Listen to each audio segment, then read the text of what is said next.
حكى عليها نتنياهو. Netanyahu said Al-Mawasi, Khan Yunis is safe. But look at this. Martyrs, injured, children and women were martyred last night. ده من العالم كله.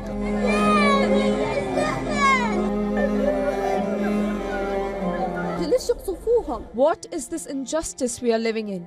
Until when? We are really tired. Where do we go? For real, where do we go?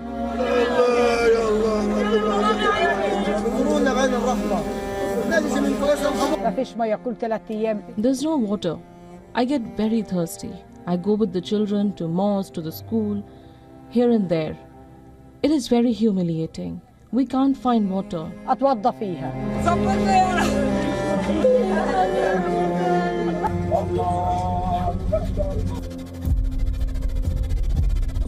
This is how the year began and ended in the Gaza Strip. A besieged enclave for which nothing has changed since October 7 last year. Netanyahu's declaration of war on Gaza after a Hamas attack Hamas לא ישלוט בעזה.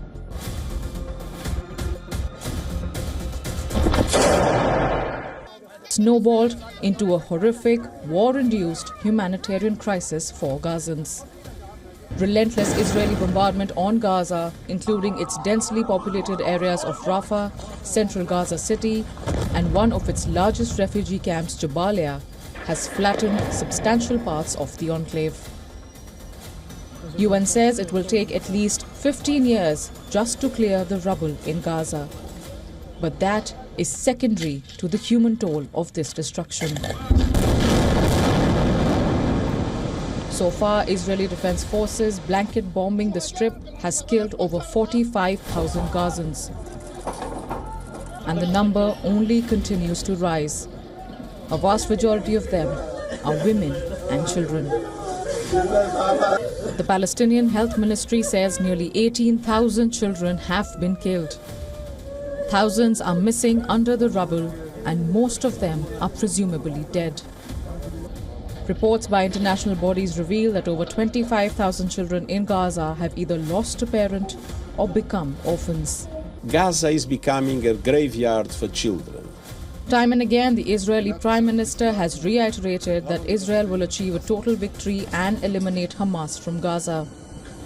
Till October 2024, the IDF killed most of Hamas's top leadership, including Ismail Haniyeh in Iran and October 7 attack mastermind Yahya Sinwar, whose image of a wounded man fighting till the end, moments before death, went viral. Since November last year, both sides have failed to agree on a truce deal that will also facilitate a prisoner and hostage exchange. Mediators are positive that a deal is close, but the question on its timing still remains. Back in Israel, families of the hostages want answers from Benjamin Netanyahu as they wait for their loved ones to return from Hamas captivity. Just 33 kilometers from Gaza lies the occupied Palestinian territory of West Bank. Despite Hamas not being the controlling group in the area, West Bank has faced intense Israeli attacks along Gaza all year long.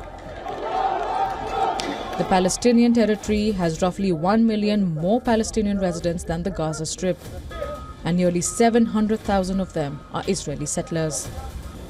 West Bank has a long history of occupation. Long before the October 7 attack of 2023 on Israel became a new timeline of volatility in the region. Israel occupied West Bank in 1967, and since it has maintained its military control over the region, with checkpoints, arrests, demolitions, and frequent raids.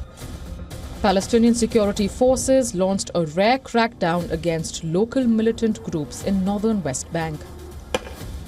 The raid marks an unusual step for the Palestinian Authority, the governing body for semi-autonomous pockets in the occupied West Bank that is internationally recognized but has largely lost control of militant strongholds such as Jenin.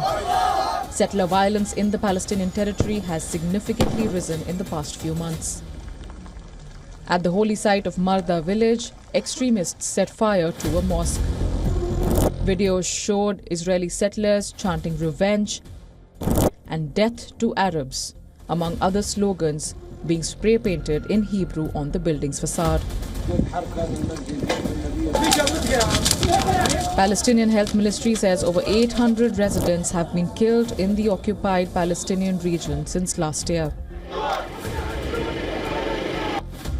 Most countries deem the settlements illegal under international law.